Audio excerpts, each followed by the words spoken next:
जिस युग में जी रहे हैं, पुराणों और शास्त्रों के अनुसार इसे कलयुग कहा जाता है। कलयुग से पहले भी 3 युग बीत चुके हैं, जिसमें हैं त्रेता युग, द्वापर युग और सतयुग। त्रेता युग का भी अंत हुआ था और सतयुग का भी। हम पुराणों की माने तो कलयुग का भी अंत एक ना एक दिन जरूर होगा।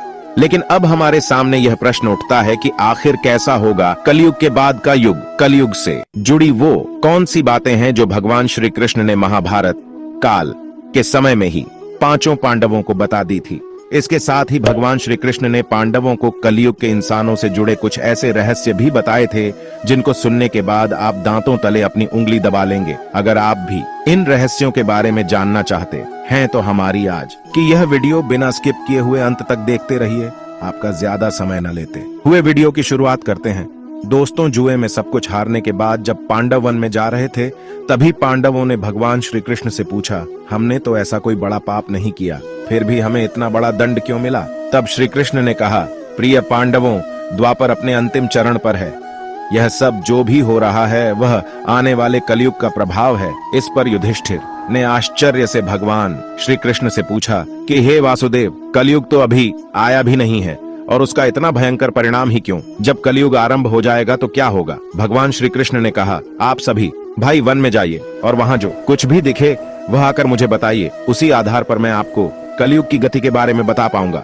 भगवान श्री कृष्ण के ऐसा कहने पर 5 भाई वन में अलग अलग दिशा में चल पड़े। 5 भाई वन में जाकर वापस लौटे तो हर कोई वन के दृश्य को लेकर हैरान था। वन से लौटने के बाद 5 पांडवों के मस्तक पर सिकंद था। वह किसी उलझन में पड़े हुए नजर आ रहे थे। अब यह सब देखकर भगवान श्री कृष्ण ने कहा, हे प्रिय पांडवों, आप सभी किसी सोच विचार में मग्न हैं। मुझे बताएं, अगर संभव होगा तो मैं आपको उसका समाधान अवश्य दूंगा। तो दोस्तों, छोटा होने के नाते सबसे पहले सहदेव ने भगवान श्री कृष्ण से पूछा, हे माधव, जब मैं वन में भ्रमण कर रहा था तब मैंने देखा कि जंगल में 7 कुएं थे और आस पास के कुओं में पानी है, किंतु बीच का कुआं खाली है। बीच का कुआं गहरा है, फिर भी पानी नहीं है। ऐसा कैसे हो सकता है और इसका अर्थ क्या है, वह मुझे आप बताइए। इस पर भगवान श्री कृष्ण बोले, कलयुग में धनी लोग लड़का लड़की के विवाह में, छोटे बड़े उत्सवों में, सत्ता के लालच में बहुत ज्यादा पैसे खर्च कर देंगे, किंतु अगर किसी भूखे को देखेंगे तो उनकी सहायता करने में भी किसी व्यक्ति को कोई रुचि नहीं होगी।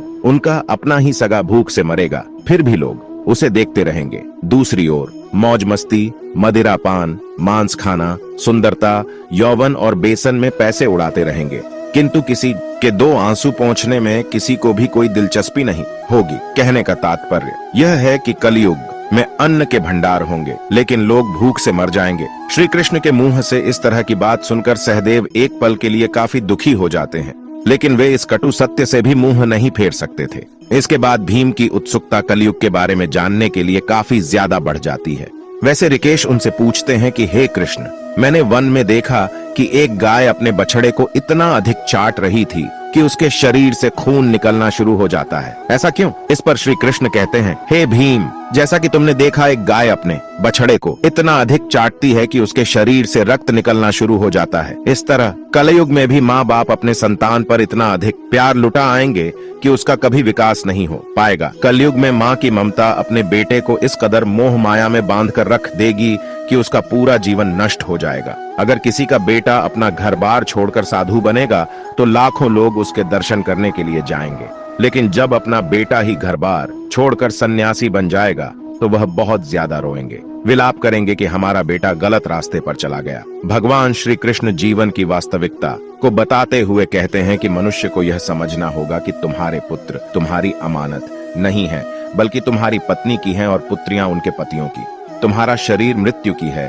और आत्मा परमात्मा की अमानत है। भीम के बाद अर्जुन ने कहा कि हे माधव, मैंने जो देखा वह तो इससे भी कई ज्यादा आश्चर्यजनक था। मैंने देखा कि एक पंछी के पंखों पर वेद की रचनाएं लिखी हुई थीं और वह पंछी एक मुर्दे का मांस खा रहा था। इसका अर्थ क्या है?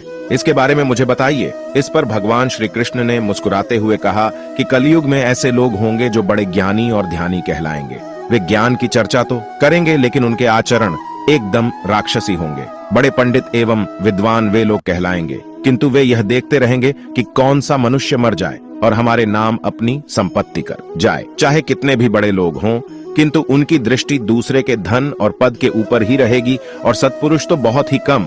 आपको कलयुग में देखने को मिलेंगे। कलयुग में इंसान मेहनत से धन अर्जित करने की बजाय दूसरों के घरों में चोरी करना और दूसरों की संपत्ति पर जबरदस्ती कब्जा करने वाला होगा। अर्जुन के बाद अपनी जिज्ञासा को शांत करने के लिए नकुल ने श्री कृष्ण से पूछा, हे भगवान, आप मेरी जिज्ञासा को भी शांत करें। मैंने देखा कि एक बहुत बदढ़ी चट्टान पर्वत से गिरी। बडड्ढे से बडड्ढे वृक्ष भी उसे नहीं रोक पाए, किंतु एक अत्यंत छोटे से पौधे का स्पर्श ही वह चट्टान पर जैसे ही पड़ेगा, वह चट्टान एक जगह पर स्थिर हो गई। ऐसा आखिर क्यों? इस पर श्री कृष्ण कहते हैं कि इसका अर्थ है कि कलयुग में मनुष्य की बुद्धि क्षीण हो जाएगी और उसका जीवन पतन हो जाएगा, और उस पतन को धन और बदढ़े सत्ता रूपी ब्रज से रोकने में सक्षम होंगे। लेकिन हरि नाम के एक छोटे से पौधे से मनुष्य के जीवन का पतन रुक जाएगा। अतः कलयुग में हरिनाम ही मोक्ष और मुक्ति का एकमात्र मार्ग होगा। चारों भाइयों के प्रश्नों का उत्तर जानने के बाद अब बारी आती है युधिष्ठिर के प्रश्न की। तो भगवान श्री कृष्ण ने मुस्कुराते हुए कहा, हे युधिष्ठिर, अब तुम बताओ, तुमने वन में क्या देखा? तब युधिष्ठिर ने बताया कि हे योगेश्वर, मैंने एक दो सूंड वाले गज को देखा। इसका अर्थ क्या है? मुझे इस पर अपने विचार बताइए और इसका अर्थ मुझे अच्छे से समझाइए। तब भगवान श्री कृष्ण ने कहा कि इसका अर्थ यह है कि कलयुग में ऐसे लोगों का राज होगा जो दोनों ओर से शोषण करेंगे, बोलेंगे कुछ और करेंगे कुछ और, मन में कुछ और कर्म कुछ और तरीके के होंगे। ऐसे ही लोगों का राज होगा। ये लोग दूसरों का शोषण करने का भी एक भी मौका अपने हाथ से नहीं जाने देंगे और केवल अपने हित के बारे में ही यह हमेशा सोचते रहेंगे। श्री कृष्ण से अपने प्रश्नों का उत्तर जानकर सभी पांडव हैरान थे और कलयुग में इंसानों की स्थिति को देखकर काफी ज्यादा निराश भी थे। तभी देश ने हाथ जोड़कर श्री कृष्ण से पूछा, हे माधव, आपने यह तो बता दिया कि आने वाला युग कैसा होगा, लेकिन आप हमें यह भी बताएं कि आखिरकार इस युग यानी कि कलयुग का अंत होगा कैसे? तब श्री कृष्ण कहते हैं कि कलयुग के अंत में मनुष्य की आयु मात्र 12 वर्ष की रह जाएगी। इस दौरान लोगों में दुर्भावना बढ़ेगी। कलयुग की उम्र जैसे जैसे बढ़ती जाएगी वैसे वैसे नदियां सूखती जाएंगी। बेईमानी और अन्याय से धन कमाने वाले लोगों में बढ़ोतरी होगी। धन के लोभ में मनुष्य किसी की हत्या करने में भी संकोच नहीं करेगा। मनुष्य पूजा पाठ, व्रत, उपवास और सभी धार्मिक काम करना बंद कर देगा। गाय दूध देना बंद कर देगी। मानवता नष्ट हो जाएगी। लद्दकियां बिल्कुल भी सुरक्षित नहीं रहेंगी। उनका अपने ही घर में शोषण होगा। अपने ही घर के लोग उनके साथ बेविचार करेंगे। बाप बेटी, भाई बहन, कोई रिश्ते नहीं रह जाएंगे। एक भाई दूसरे भाई का शत्रु बन जाएगा। शादी जैसे पवित्र रिश्ते में भी खटास आने लगेगी। किसी भी व्यक्ति की शादीशुदा जिंदगी ठीक से नहीं चलेगी। पति पत्नी एक दूसरे से बेवफाई करने लगेंगे। कलयुग के अंत के समय में समाज हिंसक तरह से हो जाएगा। जो लोग बलवान होगी उनका ही केवल राज चलेगा, और जब आतंक अपनी चरम सीमा पर होगा तो मैं स्वयं कल की अवतार लेकर पृथ्वी से समस्त अधर्मियों का नाश कर दूंगा।